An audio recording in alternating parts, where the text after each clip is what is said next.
Dave. Hey, what's up, brother? How you doing, Mick? Good to hear from you. I think I'm on time. I'd say you're totally on time. Probably too on time. No, I would say it's perfect. There you go. True professional, you see. I'd expect nothing less from you, brother. Thanks for being willing to do this. No, it's going to be great. Cool. When we're done doing the interview part, if you'll just work with me to cut a brief little ID to like sort of pump the concert. Okay. And that'll be I'll it. probably need to write it down because I've got a memory like a sieve. I know, but we've done this together before, and you came up with genius IDs for me, so I think I'm used to extracting stuff from your memory. Squeeze the old boy dry. All right. Let me just put it in. Are you good? I'll take your lead, and you're the boss. Cool. I'll just put a short intro on it, and we'll get started. It's Dave Lawrence, the Workforce Afternoon, and joining me now for a conversation as an artist who's been on my show 4 times now so far this year. Once to support his then upcoming appearance at the Diamond Head Crater Celebration, then again live from the Royal Hawaiian at the debut of his latest band, and in a recorded interview from that day as well. And after all that, he joins me again, and it seemed like he and his all-star band, and they truly are an all-star band with names like Raiatea Helm, Willie Kay, Eric Gilliam, and Fleetwood Mac's Rick Vito. They should be the ones to headline a special night, Friday, September 21st, at Pipeline Cafe here in Honolulu, where I get my chance to thank you for 5 years of my life that you made happen by listening and supporting me. It's on sale now, and we'll hear about that gig and more as I welcome back my buddy who's kindly doing this for me, the one and only Brother Mick Fleetwood. Aloha, Brother Mick. It's our pleasure, our pleasure. And can't wait. We'll be ready, willing, and hopefully very able. Well, I know how able you'll be because I've been lucky enough. I might have seen the Island Rumors band more than anyone, Mick. I think you probably have, yeah, because we're still, percolating the beginning of the band, and we just created a DVD to sort of, because people on the mainland, they go like, but what is it? What is it? Sure. And so we figured the easiest way is to at least, show people, agencies and things. So you are indeed one of the original surviving initial fans. 3 shows under my belt, because I count that sound check really as a show unto itself. Oh, there you go. Because that was the whole deal really, the night before, very private in the crater. Oh, I'll never ever ever forget that. So yeah, I'm extremely grateful for it. And since the crater celebration, how often have you been over on Maui? Where has life taken you since then? Well, I live in Napili on Maui, and I, by the nature of some of the things, everything that I'm doing in my life is all heading towards consolidating my life here on the islands. And obviously, being a musician, the band was very much part of that whole vision of just being able to be, 1, to be able to play, and then 2, to be able to play with what I consider really talented people and have fun doing it, and hopefully grow that out. So we'll maybe for sure be heading for the mainland to do some stuff, which I hope will be the case. And I've basically spent probably every month I leave for about a week during the summer, which is mainly because it's sort of a good but hard work reason. I have a wine line called Mick Fleetwood Private Cellar, and I am, actively involved with that business. And at the moment, that's definitely a mainland thing where I'm promoting my wine like a crazed human being. It's a good job I don't have to share wine with everyone I sell it to, or you wouldn't be talking to me right now. But that's kept me sort of busy for this summer, and once that's consolidated. So I do a fair amount of travel, but I always get on that plane and I'm coming home. My family's here, my children are at school here, so this is definitely home. I have a small place in L.A. that we're probably keeping on because I find myself there once in a while. Yeah, got to have that. Got to have the pad in L.A., but absolutely. Home is here. So everything, seriously, everything I do, all my bits of vision of business and stuff are all really, selling up bits and pieces on the mainland and putting it into things here in the island, and that would make sense for an old rock and roller such as myself. And it's all great. This is my lifelong dream. Since '72, I went, that's it. This is where I'm going to definitely end up. And I tried to live here a while ago, back in the crazy days, and it all sort of imploded, and I went back to the mainland. But this is for real, and I'm learning and meeting and loving reaching out to people that are really vested in the culture of Hawaii, and that's something that, as I think you've gathered, something that's really important in the formation of this band, which for the most part is well, apart from me and Rick, that everyone in that band is from the islands. So, and it's very much something that I felt was important, versus just getting some buddies to come in and play and this, that, and the other. I've done a similar, not a similar project, but years ago I made an album in Africa, and I put a lot of energy into. It was before its time, before Graceland, back in the day, and it was a fairly unnoticed project, but for me it was a very important project because it taught me how to reach out to local talent and local culture, and I've really taken a lot of those lessons learned, hopefully, in being gracious and reaching out to where you are, because I am living here, but I'm a visitor. I am not of the culture, and I think it's important to support the community and support the culture and really have a state of grace about doing that, and that's what I'm trying to do with this band. I think a couple things there. Two things I want to tell you. I guess I'll go with the second one first. I can relate to that, because I spent 5 years of my life now here, and you probably understand really well because of who you are and what you've done for your career. 5 years is just a blink of the eye in your career, but certainly you know how hard it is for a radio person to survive on one frequency that long. No, this is a true celebration. It really is. Yeah. And I couldn't when you were talking, about the people you've chosen for your band, and how grateful you are to be here, and how you really do look at this as home. I could completely relate to that. And so, on one level, it makes you the perfect artist and your group to be doing this gig for me and for us.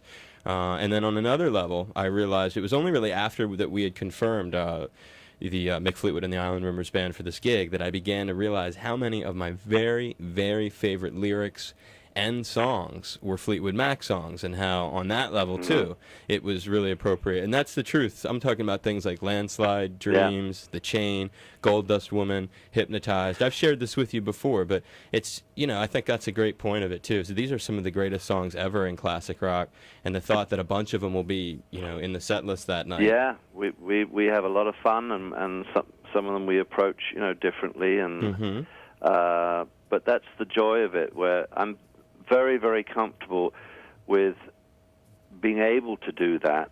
And in truth, the only reason I feel I'm happy and comfortable doing that is about the talent that's up on that stage.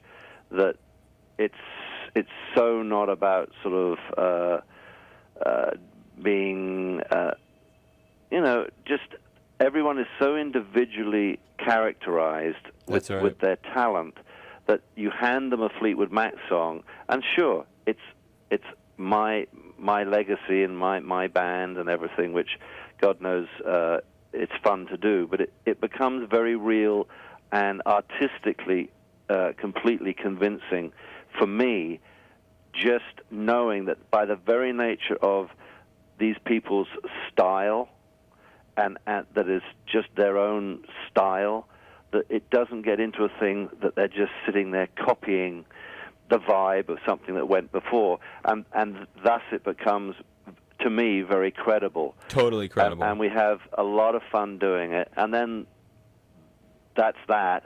And then the whole show has incorporated everyone's talents, and La Paca, Colon on percussion, is just incredible player. The spotlight goes around to all of them, really. Yeah, very much so, and increasingly so. I mean, as we go forward here, I know what's going to be happening, and I'm so quietly. It's a quietly what's the word? A good frightening experience, because it's so got so much of the ingredient that, in my opinion, and I've seen a few structures of a band and the chemistry of a band within the ranks of Fleetwood Mac and all the changes we made through the years. I feel a certain way when something happens. You don't always get it. It's like when you make an album and you go, this time it seems to be really coming together in a really special way, and it's all about sitting slightly back and seeing that chemistry. And we took our time forming this band. We spent about 10 months putting the bits and pieces together, me and Rick, and then incubating it. Yeah, and everyone really was incredibly gracious in terms of just coming and hanging and seeing whether they were comfortable. And Willie, didn't really understand what the hell he was getting into. And Touchwood, everything seems to be very healthy in terms of where this can go, and the future that I think that this band has is a great one, and it also allows everyone to do their own thing, because they're all independently busy, and obviously my yen is, for everyone to feel comfortable, and we start putting the nuts and bolts together, and everyone makes a decent living out of it, and that's the intention. But we have to build that, and we have to sort of earn our this band, not the people necessarily in it at all, but the band. Any band has to get in the trenches and do what it is to convince people that, hey, this is real, and we're starting it here, and we hope it grows out of here, and we'll hopefully get to the Orient and Australia and have a lot of fun with it. No, it is a real. When people see it, it's not only do all of these artists that you have handpicked to surround yourself with, do they all have the light shined on them, but the talent that they bring, much like you said, it gets infused into the songs that I named, the other songs that you guys bring to the table, and those songs get performed in an incredibly. They're alive. Like when you lay out Dreams, that to me. It's so perfectly. It's like you really thought about the songs that you would approach, and everything comes up sounding authentic, but yet taken to a new level. It's like Mick's latest project. It's not really. Well, I'm happy to hear that. It's how it sounds, bro. Yeah, and at least I can say that from seeing 3 full performances. There you go.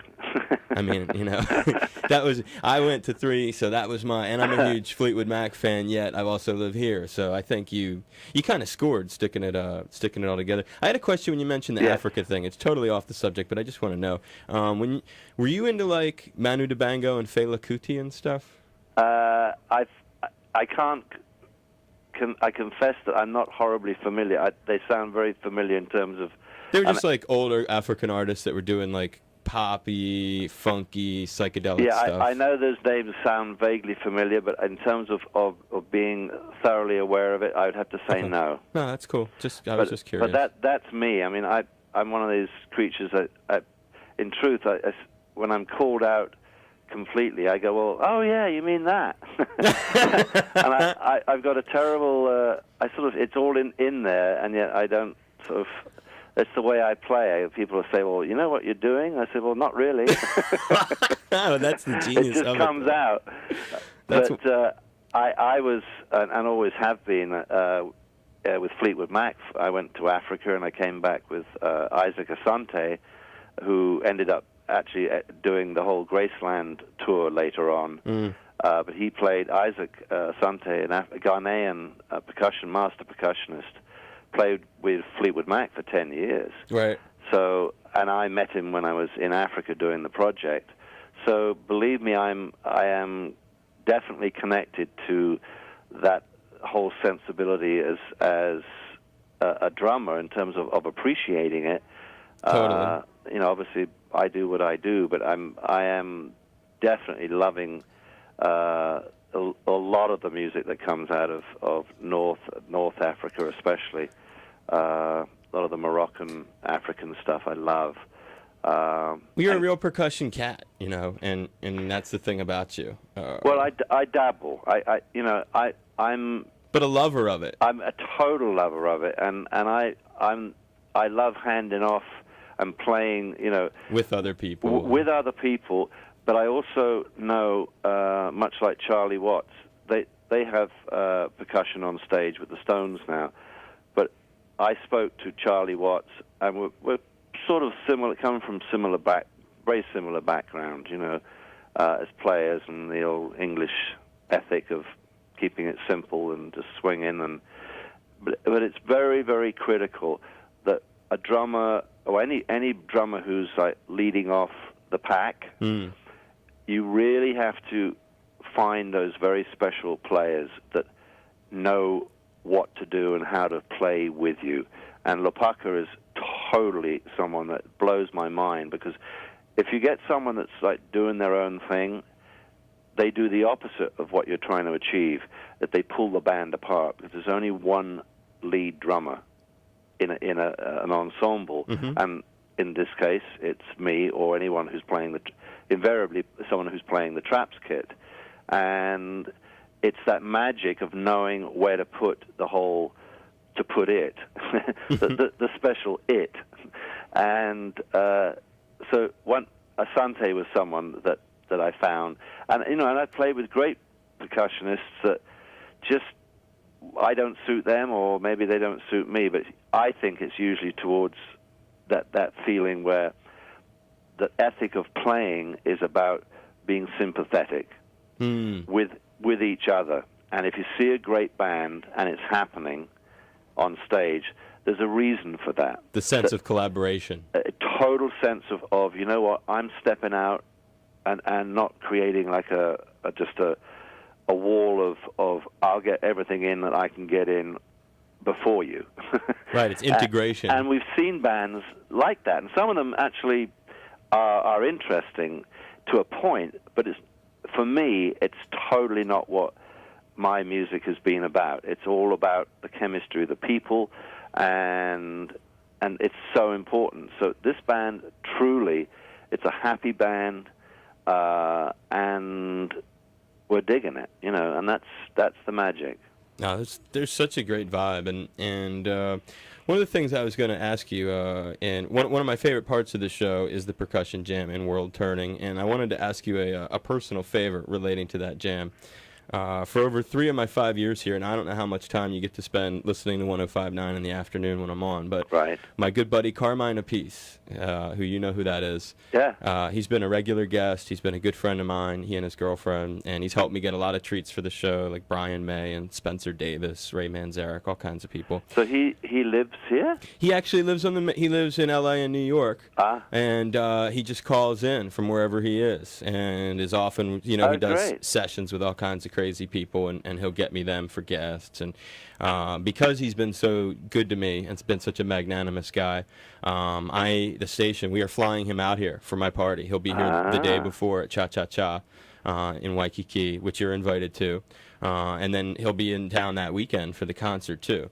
And it would just mean the world to me if you'd be willing to invite him up just for a moment or two to be part of your World Turning percussion jam. Yeah, I think we'll find something for him to whack. That would mean, I know the listeners would think just hearing this would be such a special moment to know that, that I was able to pull off a tiny Bill Graham moment in my life of merging just for a few moments, because Carmine can whack anything and would love to, and he just thinks the world of you. So is that something we can do? Yeah, I think it is. I'll have to just check out what we're doing with equipment and stuff, and and then we can, confirm. He's going to be here anyhow, correct? He is here, and he'll be available to come and be at your sound check and everything. I mean, he is just okay. completely... Well, I know Carmine. I don't know him terribly well, but I mean, God knows from Vanilla Fudge days. And Cactus. And Cactus, that's right. Yeah, they used to open for.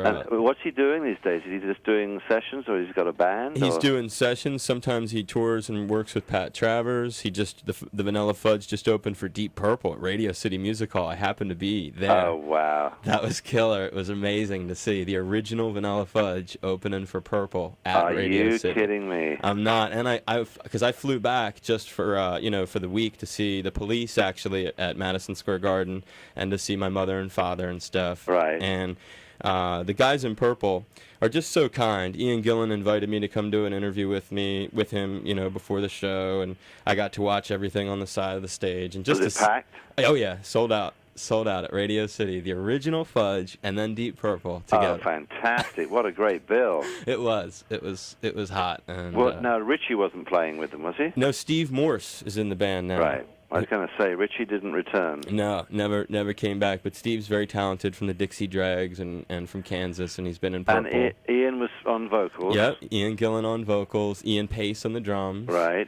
Don Airy on keyboards. Different. Yeah, different from John Lord. And then what happened to John Lord? John retired. He's sort of just doing his own thing in England. He does records of the stuff he's always wanted to do, sort of, which is a little more esoteric than rock records. But so Don Airy is the guy on keyboards, and then Roger Glover is still on bass. Roger, yeah, he's sort of like the mainstay of that band. Sure.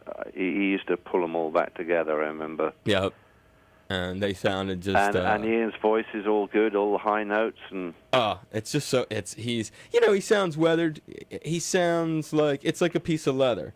It has marks of age, but it all goes with... It all comes together to sound great. Does that make sense? Yeah. I got to appraise it like that. Well, that's a good nucleus with the rhythm section being held as original. That's a major plus with the sound of his voice. You've got Deep Purple. That's legit. Yeah, it was. It's totally legit, And so anyway, so back to your question. Yeah, so Carmine just played with them. He does gigs like that. They tour with Cactus and the Vanilla Fudge and stuff. But he's just a close friend. He'll be here. He's a drummer. I'm a drummer.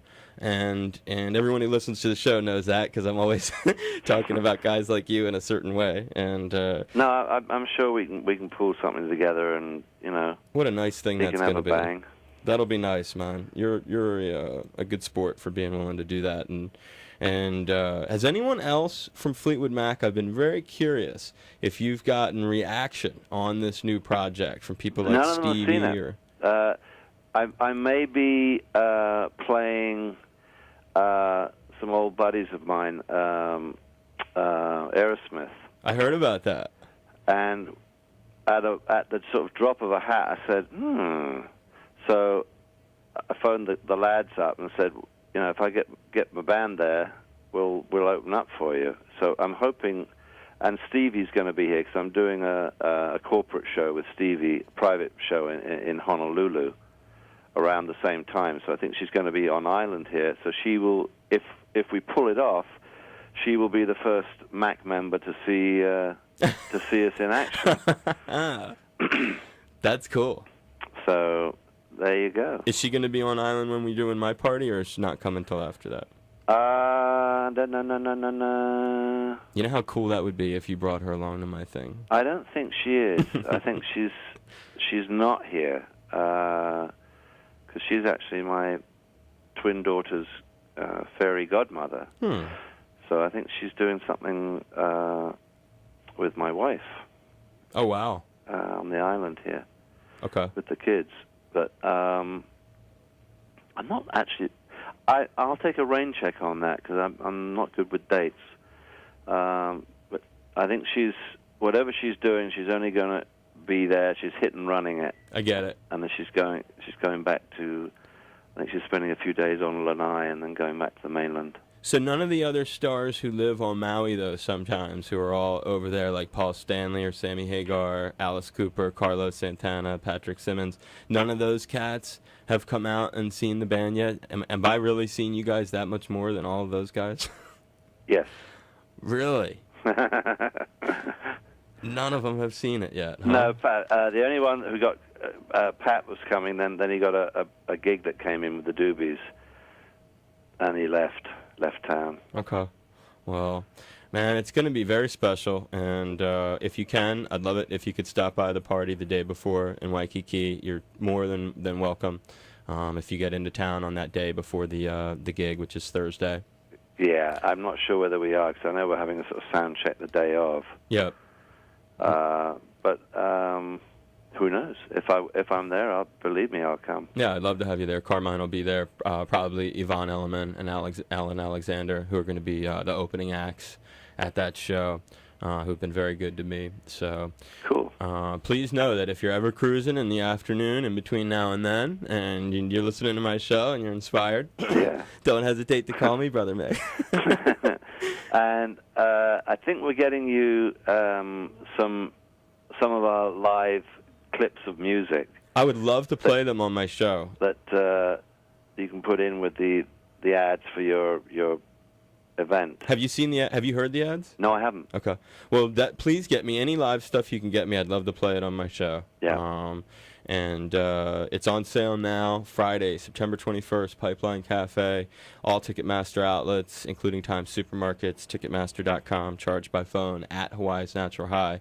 An amazing lineup and an opportunity for me to get to say thank you to people. I really do appreciate you being a part of this. I know you've been around the business a long time, but these 5 years have meant a lot to me to have been doing this here, and that you'd be willing to be a part of celebrating it is something I won't forget. So thank you very much from me to you, Brother Mick. You're very welcome, sir.